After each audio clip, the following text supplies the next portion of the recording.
अब हम हल करेंगे 13वें दिन के प्रश्न हैं। 14/12/2023 के प्रश्न हैं। पहला प्रश्न है केशाम माला रमणीया, किनकी माला सुशोभित हो रही है या अच्छी लग रही है।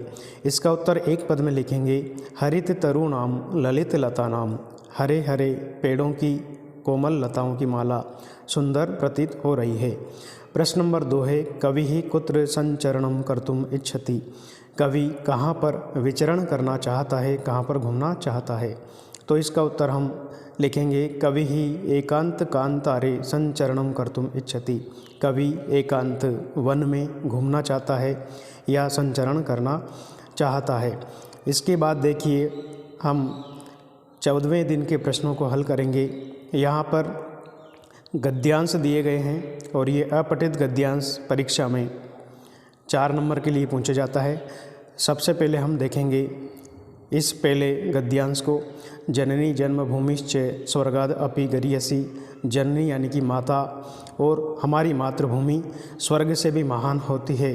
जन्मभूमि ही स्वर्गात उत्कृष्टतराः अस्ति, जन्मभूमि स्वर्ग से भी उत्कृष्ट होती है, श्रेष्ठ होती है।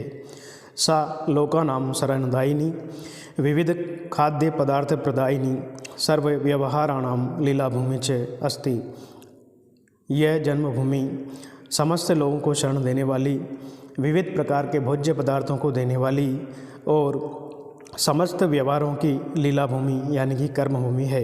वैदिक ऋषि कथयति, हमारे वैदिक ऋषियों ने कहा है माता भूमि पुत्रो अहम पृथ्वीयाः, हम सब पृथ्वी के पुत्र हैं और पृथ्वी हमारी माता है। वयम राष्ट्रभावां राष्ट्रीय चरित्रम त्याग भावनां विनाम राष्ट्रस्य संरक्षणं कर्तुं न पारयामः, हम सब राष्ट्रीय भावना, राष्ट्रीय चरित्र और त्याग भावना के बिना हमारे राष्ट्र का संरक्षण नहीं कर सकते हैं। परस्पर ऐक्य भावनाओं बिना राष्ट्र कदापि समृद्धम न भवति, परस्पर यानी कि आपस में एकता की भावना के बिना हम हमारे राष्ट्र को समृद्ध नहीं कर सकते हैं। अतः अस्माभिः, इसलिए हम सबको स्वार्थम परित्यज्य देशस्य देशवासिनां च सेवा सततं करणीया, देश की और देशवासियों की सेवा निरंतर करना चाहिए। इस अपठित गद्यांश का पहला प्रश्न हम देखेंगे। पहला प्रश्न है जन्मभूमि ही कस्मात् गरीयसी, जन्मभूमि किससे श्रेष्ठ है। पहली ही लाइन में लिखा स्वर्गाद अपि, यानी कि स्वर्ग से भी, तो कस्मात् के स्थान पर हम जोड़ देंगे स्वर्गाद अपि, तो हमारा उत्तर होगा जन्मभूमि ही स्वर्गाद अपि गरीयसी। प्रश्न नंबर 2 है माता भूमि इति कह कथयति, माता भूमि हमारी माता है ऐसा कौन कहता है। तो यहाँ पर प्रश्नवाचक शब्द है कह, इसके स्थान पर हमें जोड़ना है ऐसा किसने कहा, वैदिक ऋषि कथयति, तीसरी लाइन में लिखा है वैदिक ऋषि ने कहा है।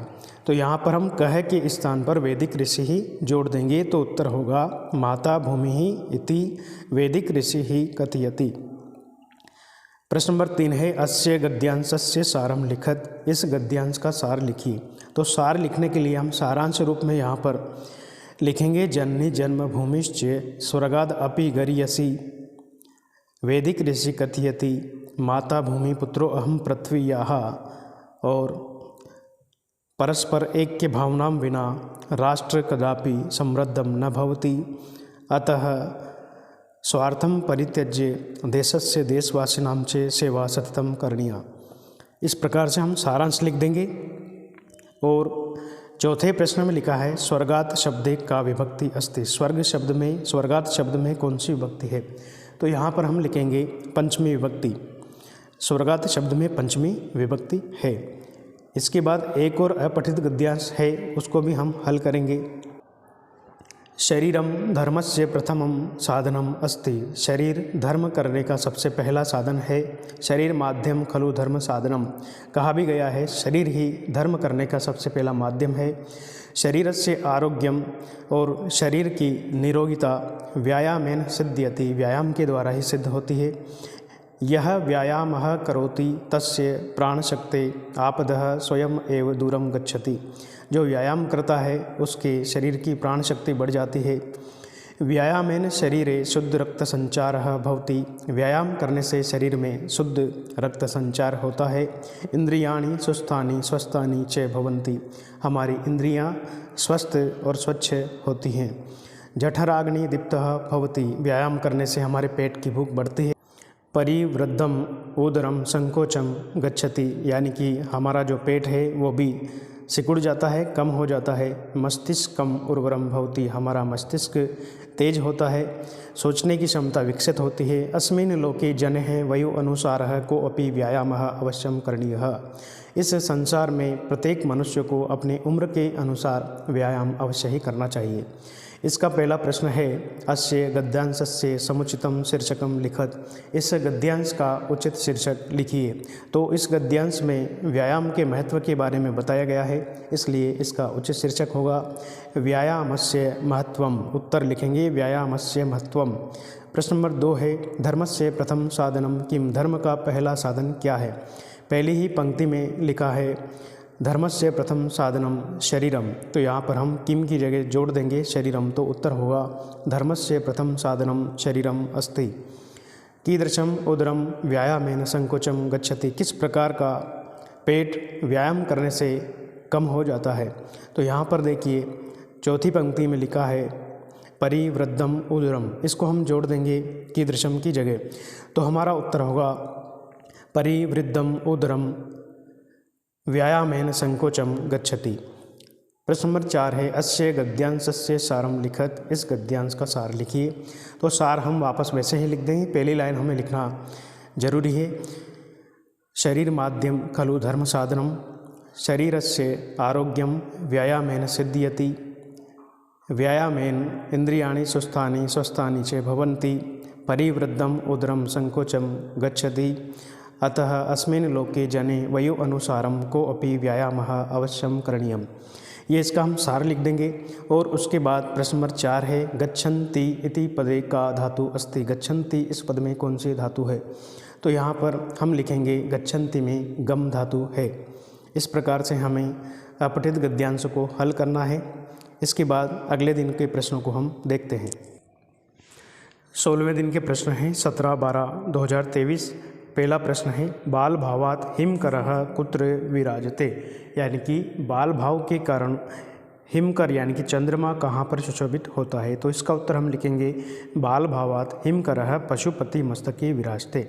बाल भाव के कारण चंद्रमा भगवान शंकर के मस्तक पर सुशोभित होता है। प्रश्न नंबर 2 है, वस्तुतः चोरः कः आसीत्। वास्तविक चोर कौन था। तो इसका एक वाक्य में उत्तर है, वस्तुतः चोरः ग्रामस्य आरक्षी एव आसीत्। वास्तविक चोर गांव का ही रक्षक पुरुष था। इसके बाद अगले दिन के प्रश्न हैं दिनांक 18/12/2023। पहला प्रश्न है, रामाय कुशलवयो कंठाश्लेषस्य स्पर्शः कीदृशः आसीत्। भगवान राम का कुश और लव को कंठ लगाने वाला जो स्पर्श था, गले लगाने वाला जो स्पर्श था, किस प्रकार का था। तो यहाँ पर हम एक वाक्य में इसका उत्तर लिख देंगे, रामाय कुशलवयो कंठाश्लेषस्य स्पर्शः हृदयग्राही आसीत्। अर्थात भगवान राम के द्वारा लव और कुश को गले लगाने वाला जो स्पर्श था वो हृदय स्पर्श था। प्रश्न नंबर 2 है, चातकः किमर्थम मानी कथ्यते। चातक पक्षी किस लिए स्वाभिमानी कहा जाता है। इसका उत्तर हम लिखेंगे, चातकः धराया जलम न पीत्वा पुरंदरम याचते। यानी कि चातक पक्षी जमीन पे गिरा हुआ पानी नहीं पी करके केवल इंद्र देवता से ही याचना करता है, अन्यथा पिपासितः एवं मृते, या फिर वह प्यासा ही मर जाता है। अतः स्वाभिमानी कथ्यते, इसलिए वह स्वाभिमानी कहा जाता है। अब हम 18वें दिन के प्रश्न देखेंगे दिनांक 19/12/2023। इसका पहला प्रश्न है, अधोलिखित पदानाम प्रत्ययः लिखत। नीचे लिखिए पदों के प्रत्यय लिखिए। पहला प्रत्यय है सेवमानः। सेवमान में कौन सा प्रत्यय है। यहाँ पर हम लिखेंगे सेव धातु में शानच प्रत्यय। आगत्य में यहाँ पर गम धातु के पूर्व उपसर्ग है और अंत में यह है, इसलिए यहाँ पर हम लिखेंगे ल्यप प्रत्यय। उक्त वान में यहाँ पर अंत में वान है, इसलिए यहाँ पर हम लिख देंगे कत्वतु प्रत्यय। उसके बाद आजा है, ये स्त्री प्रत्यय का टाप प्रत्यय है, तो यहाँ पर हम लिखेंगे टाप प्रत्यय। इसके बाद 5वां है कर्तुम। कर्तुम में क्री धातु और अंत में तुम है, यानी कि यहाँ पर हम लिखेंगे तुमुन प्रत्यय। बालिका, इसमें हम लिखेंगे टाप प्रत्यय। हसन, हस धातु में क्षत्रिय प्रत्यय, तो यहाँ पर हम लिख देंगे क्षत्रिय प्रत्यय।